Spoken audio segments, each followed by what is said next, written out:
Maintenant, on a le problème numéro 10 à la page 117. Donc, c'est un enfant qui tire un traîneau de 7,38 kg sur une pente de 14,3 degrés avec l'horizontale à une accélération, avec une accélération de 6,45 cm par seconde au carré vers le haut de la pente. Il n'y a pas de frottement. On va chercher la force d'accélération, ou la force plutôt appliquée sur le chariot, et la force normale appliquée par la pente. Donc, si je fais juste un petit diagramme de la situation, on a une pente qui a un angle de 14,3 degrés. J'ai un traîneau qui est tiré par un enfant. Parallèlement, bon, je ne l'ai pas écrit dans les données, mais la traction, c'est parallèle à la pente, donc aussi avec un angle de 14,3 degrés. Donc, le traîneau a une masse de 7,38 kg. On va chercher ici la force normale, donc la force appliquée par le sol. Et on va chercher la force d'accélération, la force qui est utilisée par l'enfant pour tirer le traîneau. Donc, première étape, le diagramme de force du traîneau. Donc, sur mon traîneau, il y a la force appliquée par l'enfant. Il y a la force de gravité vers le bas.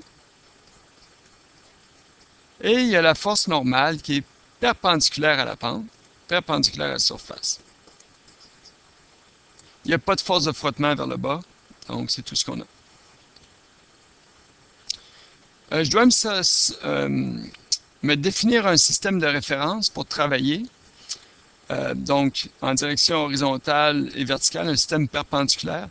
Dans ce cas-ci, je vais prendre comme système de référence, comme axe Y, la direction de la force normale, et comme axe X, la direction de la pente. Ça va être plus simple pour décomposer les forces. En fait, en faisant ça, j'ai juste une force à décomposer. C'est la force de gravité, que je dois trouver ses composantes en direction Y et en direction X par rapport à mon système qui est présenté. Donc, la force de gravité en Y par rapport à mon système, ça va être...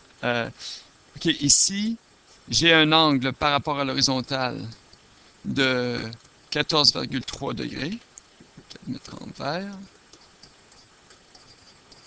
Donc, cet angle-là de 14,3, on le retrouve ici.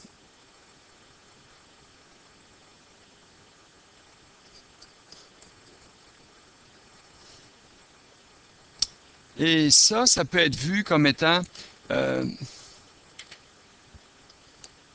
dans la direction de la pente et la direction vers le bas, j'ai 90 degrés entre les deux. Et entre la direction horizontale et la direction verticale, j'ai aussi 90. Donc, si je fais un angle de 14,3 vers le bas comme ça, par rapport à la pente et l'horizontale, je vais faire le même angle pour avoir la verticale par rapport à la perpendiculaire de l'horizontale. Donc ça m'aide à pouvoir trouver ma force en Y, ou ma force de gravité en Y. Ça va être égal à la force de gravité fois le côté qui est adjacent à mon angle que je cherche, donc c'est-à-dire le cosinus de 14,3 degrés. Donc, c'est-à-dire la force de gravité que je n'ai pas calculée. J'ai besoin de la force de gravité qui est appliquée sur le chariot. Donc, la force de gravité, c'est la masse fois G, c'est-à-dire 7,38 fois 10 mètres secondes au carré, qui va donner 73,8 newtons.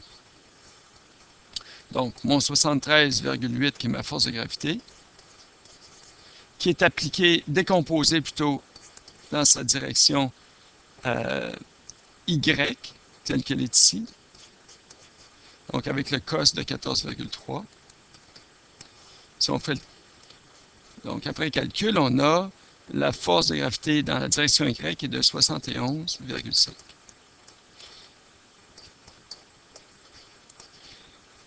Comme le chariot ne s'envole pas dans la direction Y, il n'y a pas de déplacement en direction Y qui est défini ici. Le chariot il suit la pente, donc il suit la direction X.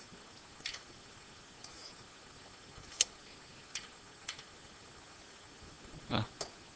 Il suit la direction X. Donc, il n'y a pas de déplacement. Cette force-là de gravité en Y va être égale à ma force normale,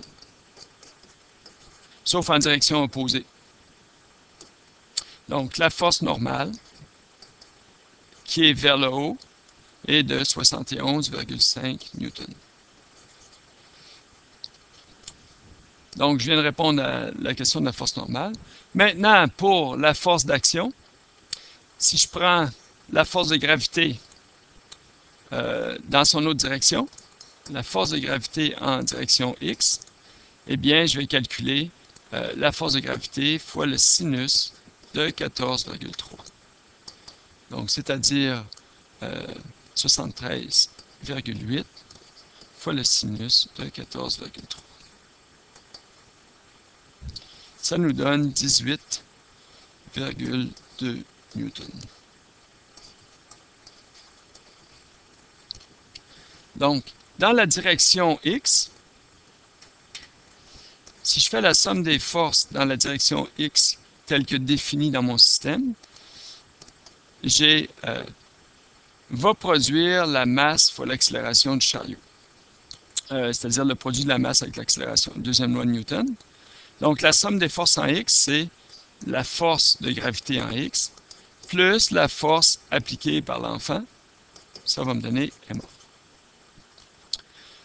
Ici, à cause de la convention des symboles, des signes, la force en X est vers le haut et la force de gravité est vers le bas, en descendant la pente. Donc, j'ai que la force de gravité va être négative. J'ai mon 18,2, mais en négatif. Auquel on ajoute la force de l'enfant. Et ça va donner l'accélération chariot. Donc, la masse du chariot, qui est 7,38 fois l'accélération, qui est de 6,45 cm par seconde au carré.